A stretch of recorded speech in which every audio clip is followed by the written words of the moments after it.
Hello everyone, welcome back to the channel. ऐसे 5 high value के transactions जो कि आपके पैन नंबर पे रिपोर्ट किए जाते हैं, इनकम टैक्स डिपार्टमेंट इसके लिए नोटिस दे सकता है। तो दोस्तों, ये नोटिस डिपार्टमेंट आपको कब देगा? क्या इसके लिए कोई टाइम लिमिट है? तो ये ऐसे ट्रांजैक्शंस होते हैं जिसके लिए कि कोई भी टाइम लिमिट ही नहीं है। डिपार्टमेंट आपको कभी भी इस ट्रांजैक्शंस के लिए नोटिस इशू कर सकता है। अब दोस्तों, यहाँ पे 3 पॉसिबल सिनारियो हम डिस्कस करेंगे। सबसे पहला सिनारियो ये है कि कुछ लोग अपनी आईटीआर को फाइल कर देते हैं, आईटीआर प्रोसेस भी हो जाती है और उसके बाद कुछ टाइम के बाद उनके बैंक अकाउंट में रिफंड भी आ जाते हैं, वो खुश हो जाते हैं। लेकिन कुछ महीने के बाद या फिर कुछ सालों के बाद डिपार्टमेंट एसएमएस के थ्रू और मेल के थ्रू आपको ये इंटीमेट करता है कि आपने हाई वैल्यू के ट्रांजेक्शन्स को छोड़ रखा है और आप इसके ऊपर एक्शन लीजिए। इस तरीके का मैसेज मिलता है टैक्स पेयर को, जिसमें लिखा रहता है कि high value transactions which does not appear to be in line with the income tax return filed by you for the assessment year. आपने जो आईटीआर फाइल की हुई है वो हाई वैल्यू ट्रांजैक्शन से कहीं भी मैच नहीं करती है, उसके इन लाइन में नहीं है, कोई ना कोई प्रॉब्लम आपके आईटीआर में है। दोस्तों, ये जो मैसेज आप देख रहे हैं ना, इस टैक्स पेयर को अभी रिसेंटली 2 या 3 महीने पहले मिला है।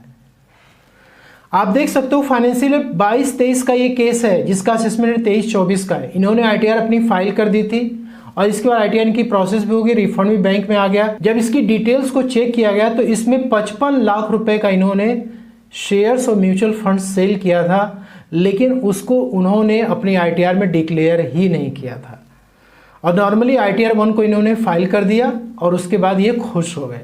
तो पहला सिनारियो ये हो गया कि आपको यदि इस प्रकार का मैसेज मिला है तो कैसे इस पे एक्शन लेना है, कैसे इसकी रिप्लाई देनी है, वो मैं अभी आपको आगे बताऊंगा।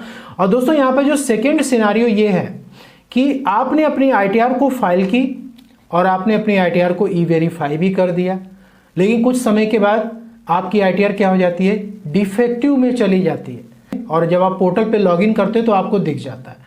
ये असेसमेंट ईयर 24-25 का केस है। 25-26 में यदि आप में से किसी का भी आईटीआर डिफेक्टिव हुआ है तो आप कमेंट में लिख के बता सकते हैं। यहाँ पे आपने रिटर्न फाइल की, रिटर्न वेरीफाई भी हो गया, लेकिन ये आईटीआर क्या हो गई, डिफेक्टिव मोड में चली गई। तो दोस्तों, यहाँ पर भी कभी कभी हाई वैल्यू ट्रांजेक्शन्स के लिए भी आईटीआर डिफेक्टिव मोड में जा सकती है। दोस्तों, जब तक आपकी आईटीआर डिफेक्टिव मोड में होती है, एक बात ध्यान रखिए कि वो आईटीआर कभी भी प्रोसेसिंग में नहीं जाती है और आपने जो रिफंड क्लेम किया वो भी आपके इश्यू नहीं होते हैं जब तक आप अपनी डिफेक्टिव आईटीआर को करेक्ट ना कर लें। ठीक है, तो सेकेंड सिनारियो में आपने देखा। थर्ड सिनारियो क्या है कि आप अपनी आईटीआर को फाइल ही कर रहे थे, सारा स्टेप आपने कंप्लीट कर लिया और जब दोस्तों वैलिडेशन होती है सबसे लास्ट में, तो उस टाइम पे भी आपको इंटरनल वैलिडेशन एरर आ सकता है। यदि आपके आईटीआर में कोई प्रॉब्लम होगी तो यहाँ पे पोर्टल आपको तुरंत मैसेज दे देगा कि भाई आपकी आईटीआर में क्या है, डिफेक्ट है। ठीक है, तो कभी कभी हाई वैल्यू ट्रांजैक्शंस के लिए भी इस प्रकार के डिफेक्ट आ सकते हैं। अब जैसे यहाँ पे क्या है कि section 194B, 194BB, 194BA, 194IA, 194IC। दोस्तों, यहाँ पे क्या पोर्टल आपको ये बता रहा है कि भाई इन सेक्शंस में आपके टीडीएस कटे हो सकते हैं और 26AS में भी हैं, तो आप उन इनकम को कंसीडर करिए। और यहाँ पे देखिए आईटीआर 4 में ये फाइलिंग कर रहे थे, लेकिन जब एरर आ गया तो इनको यहाँ पे खुद पोर्टल बोल रहा है कि आपको आईटीआर 4 में इसकी रिपोर्टिंग नहीं करनी है। तो वो हाई वैल्यू के ट्रांजेक्शन्स जिसके लिए कि आपको इंफॉर्मेशन पॉइंट नंबर 2 में मिल गया, पॉइंट नंबर 3 में मिल गया, तो यहाँ तो आपके लिए पर्याप्त समय है, आप अपनी आईटीआर को सही कर सकते हैं और उसके बाद उसको आप अपलोड कर सकते हैं, सबमिट कर सकते हैं। फिर आपको इनकम टैक्स डिपार्टमेंट नोटिस जारी नहीं करेगा। अब ये हाई वैल्यू के ट्रांजैक्शंस कौन कौन से होते हैं? तो दोस्तों, rule 114E income tax act का ये हाई वैल्यू ट्रांजैक्शंस को स्पेसिफाई करता है और इसमें पूरी लिस्ट दी हुई है। इसमें से लेकिन टॉप 5 हाई वैल्यू के ट्रांजैक्शन जिसमें कि रिस्क बढ़ जाती है नोटिसेस की, तो उसको यहाँ पे हम देखेंगे। सबसे पहला जो ट्रांजैक्शंस होता है वो होता है कि सेविंग अकाउंट में एक फाइनेंशियल ईयर में 10 लाख रुपए से ज़्यादा आपने कैश डिपॉजिट करा हुआ है, तो ये ट्रांजैक्शंस बैंकिंग और फाइनेंशियल इंस्टीट्यूशंस के द्वारा रिपोर्ट की जाती हैं आपके पैन नंबर के अगेंस्ट में एसएफटी के थ्रू फॉर्म 61A को फाइल करके। सेकेंड यहाँ पे है हाई वैल्यू ट्रांजेक्शन की आपने एफडी करवाई है 10 लाख रुपए से ज़्यादा की, और थर्ड यहाँ पे ये है कि दोस्तों कोई भी प्रॉपर्टी आपने बाई या सेल की हुई है 30 लाख रुपए से ज़्यादा की, तो यहाँ पे जो रजिस्ट्रार है, सब रजिस्ट्रार प्रॉपर्टी, ये आपकी रिपोर्टिंग करेगा। इसका नेक्स्ट यहाँ पे investment and sale in shares, mutual funds, debenture और बॉन्ड्स, एक फाइनेंशियल ईयर में 10 लाख रुपए से ज़्यादा का आपने सेल किया हुआ है या फिर आपने परचेस किया हुआ है, ठीक है। और दोस्तों यहाँ पे ये है कि क्रेडिट कार्ड का पेमेंट, अब क्रेडिट कार्ड में जनरली ऐसा होता है कि आपका जो भी आउटस्टैंडिंग बैलेंस होता है, कंपनी क्या करती है, आपको बोल देती है आपको मिनिमम पेमेंट करना है, बाकी आपको पेमेंट नहीं करना है, लेकिन हर महीने उस पर इंटरेस्ट आपको पे करना होगा। अब बहुत सारे लोग यही करते हैं, पूरा आउटस्टैंडिंग बैलेंस क्लियर नहीं करते हैं, तो जो मिनिमम रिक्वायर्ड अमाउंट है वो उसको पे कर देते हैं। तो इस प्रकार का जो पेमेंट आपने पूरे एक साल में किया हुआ है और वो 1 लाख रुपए से ज़्यादा हो चुका है, या फिर दोस्तों उस क्रेडिट कार्ड की जो स्पेंडिंग है वो 10 लाख रुपए से ज़्यादा एक फाइनेंशियल ईयर में क्रॉस कर चुकी है। अब क्रेडिट कार्ड का इस्तेमाल जो होता है वो कई सारे पर्पस के लिए हो सकता है, जिसके लिए कि आप पैसे पेमेंट जो करते हो क्रेडिट कार्ड से ही आप करते हो। अब दोस्तों यहाँ पे क्या होता है, बहुत सारे सिचुएशन हो सकते हैं जिसमें कि आप क्रेडिट कार्ड से पेमेंट करते हो, जैसे कि हो गया ऑनलाइन शॉपिंग, हो गया ई कॉमर्स हो गया। अब ई कॉमर्स में क्या होता है, बहुत सारे लोग ई कॉमर्स पोर्टल पे रजिस्टर्ड होते हैं, प्रोडक्ट को सेल करते हैं, लेकिन जब वो बाई करते हैं तो क्रेडिट कार्ड का पेमेंट करके करते हैं, ये सोचते हैं कि सेल होगा, पेमेंट आएगा तो क्रेडिट कार्ड कंपनी को पेमेंट कर दिया जाएगा, ठीक है। तो इस प्रकार के पेमेंट भी काउंट होते हैं। इसके बाद आपने कोई भी ट्रैवल पैकेज बुकिंग की हुई है, ठीक है, जिसमें कि flight, hotels, car rentals, travel के पैकेजेस, इसका सब पेमेंट आप क्रेडिट कार्ड से कर रहे हो। एक्सपेंसिव गैजेट्स, अब दोस्तों यहाँ पे क्या, आईफोन हो गया, टैबलेट हो गया, लैपटॉप हो गया, जो महंगे हैं आइटम्स, इसको आप क्या करो, क्रेडिट कार्ड से आपने पेमेंट कर दिया और क्रेडिट कार्ड में ही आपने ईएमआई भी बनवा लिया, हर महीने आप पे करते जा रहे हैं। और दोस्तों कभी कभी लोग अपने पर्सनल लोन हो गया, होम लोन हो गया, उसकी ईएमआई भी क्रेडिट कार्ड से पे करते हैं। यूटिलिटी की बिल्स हो गई, मोबाइल रिचार्ज हो गया, इंटरटेनमेंट सब्सक्रिप्शन हो गया, इंश्योरेंस का प्रीमियम हो गया, या फिर मर्चेंट पेमेंट और पॉइंट ऑफ सेल, रेस्टोरेंट में खाना खाने जा रहे हैं, पेमेंट क्रेडिट कार्ड से, कहीं रिटेल आउटलेट्स पे गए, कोई भी गारमेंट्स खरीदा, कुछ भी खरीदा, पेमेंट जो है क्रेडिट कार्ड से। तो ये जितने भी माध्यम हैं दोस्तों, इसमें जो भी पेमेंट होगा यदि वो 10 लाख से ऊपर क्रॉस करेगा तो वो आपके पैन के अगेंस्ट में ये क्रेडिट कार्ड कंपनीज क्या करेगी, रिपोर्ट करेगी। तो ये जो हाई वैल्यू के ट्रांजेक्शन्स है, इसका मतलब क्या हुआ, क्या डिपार्टमेंट आपको मना कर रहा है कि आपको सेविंग अकाउंट में पैसे जमा नहीं करने, 10 लाख से ज़्यादा एफडी नहीं करनी है, परचेज नहीं करना, सेल नहीं करना property, mutual fund share market में आपको 10 लाख से ज़्यादा ट्रांजेक्शन नहीं करना है? दोस्तों ऐसा बिल्कुल भी नहीं है। डिपार्टमेंट को चाहिए इसका सोर्स, जो कि आपको आईटीआर में रिपोर्ट करना पड़ता है। तो यहाँ पे इनकम टैक्स डिपार्टमेंट ने इसको पकड़ने के लिए जितने भी all over India financial institutions, banking या फिर दोस्तों जो भी रजिस्ट्रार्स प्रॉपर्टी से, सबको इंस्ट्रक्शन दे रखे हैं कि जब भी इस लिमिट को क्रॉस करे तो आप रिपोर्टिंग करिए, ताकि हम इस पर्सन का चेक कर सकें कि आईटीआर में ये इंफॉर्मेशन दे रहा है कि नहीं दे रहा है, ठीक है। तो यहाँ पे 3 पॉसिबल केसेस होते हैं जिसमें कि डिपार्टमेंट आपको नोटिस इन ट्रांजेक्शन्स के लिए भेज सकता है। तो सबसे पहला ये होता है कि लोग ट्रांजेक्शन्स तो करते चले जाते हैं, उनके पैन नंबर पे रिपोर्टिंग भी होती जाती है, लेकिन आईटीआर नहीं फाइल करते हैं।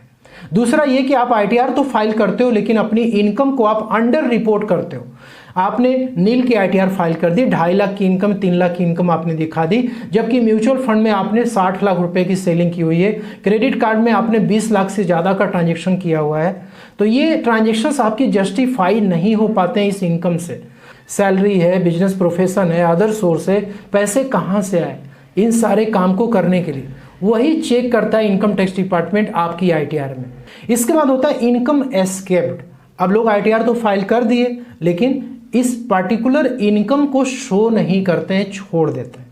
जैसे इस पर्सन ने क्या किया, म्यूचुअल फंड को शो ही नहीं किया, आईटीआर 1 फाइल कर दिया, या फिर इस प्रॉपर्टी के केस में इस ट्रांजेक्शन्स को भी लोग इग्नोर कर देते हैं कि ज़्यादा टैक्सेस पे करना पड़ेगा।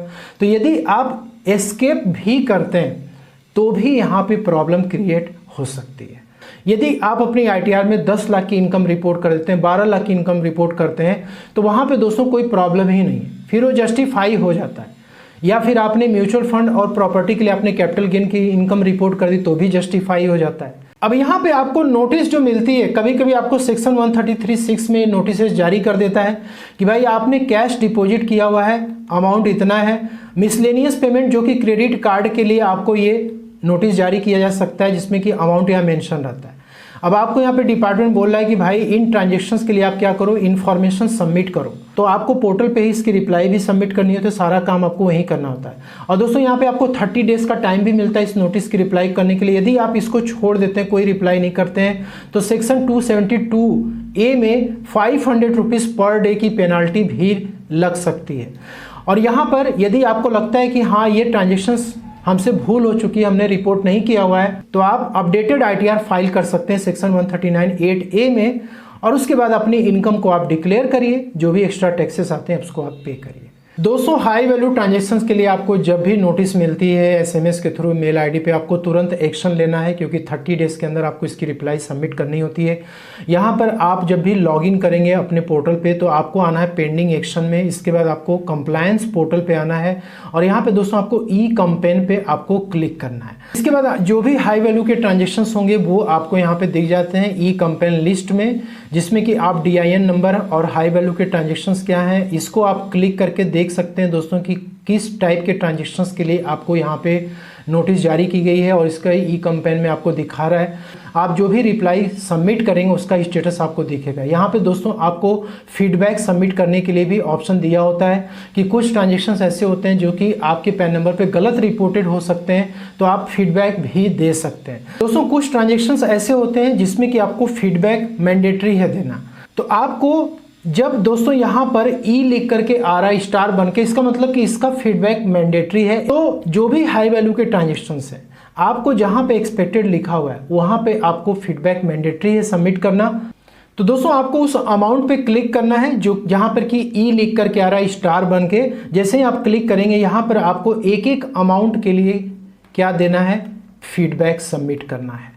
एक्सपेक्टेड जहाँ पे दोस्तों ऑप्शनल लिखा है वहाँ पर तो वो आपके ऊपर है, आप दे भी सकते हो नहीं भी दे सकते हो। अब ये फीडबैक कई टाइप्स के हो सकते हैं, जैसे कि इन्फॉर्मेशन करेक्ट है, information relates to other PAN हो सकता है, या इन्फॉर्मेशन किसी दूसरे फाइनेंशियल ईयर का, असेसमेंट ईयर का रिलेट कर सकता है, या फिर दोस्तों ये इन्फॉर्मेशन एकदम टोटली गलत है।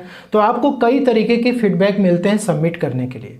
तो आपके केस में जो भी होगा आपको फीडबैक देना है, रिप्लाई सबमिट करनी है। तो इन ट्रांजेक्शन्स को आप हल्के में ना लें, इसके अलावा भी बहुत सारे ट्रांजेक्शन्स हैं। तो दोस्तों ITR में इन ट्रांजेक्शन्स को जरूर आपको नज़र रख करके तभी ITR फाइल करें। आशा करता हूँ कि आपको वीडियो में दी जानकारी पसंद है, अच्छी लगे तो लाइक शेयर जरूर करें। मिलते हैं नेक्स्ट वीडियो में। Thank you so much.